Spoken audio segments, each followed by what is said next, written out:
360 degree হলো চতুর্ভুজের চারটি কোণের মান সমষ্টি। এই চারটি কোণের যদি সমষ্টি করো 360 ডিগ্রি পাবো। আমরা যদি এই কোণটা বের করতে পারি, এই কোণটা বের করতে পারি, তাহলে আমরা এইটাকে একটা সরল কোণ না, এই কোণটা কি এক্স কোণ না, এটাই তো এক্স কোণ নাকি? আর এটা কি 180 ডিগ্রি একটা কোণ না, এটা সরল কোণ। এইটা সরল কোণের মান কত? 180 না? তো আমরা যদি এই কোণটার মানটা বের করতে পারি, তাহলে 180 থেকে এই কোণটা বিয়োগ করলে বাদ বাকি কোণটার মান পাবো। তাহলে আমরা এই কোণটার মান কিভাবে বের করবো?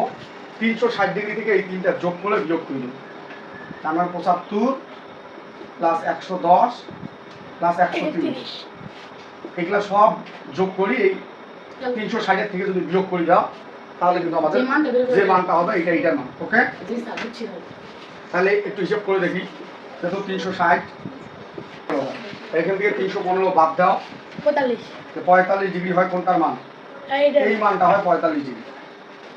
চতুর্ভুজের অপর কোণের মানটা হয় 45 ডিগ্রি, কিন্তু আমার বলছে এক্স এর মানটা কত।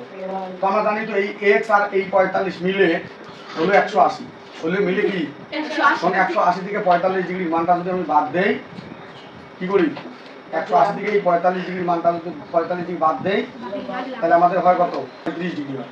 তার মানে এক্স কোণের মানটা হয় 135 ডিগ্রি। ওকে,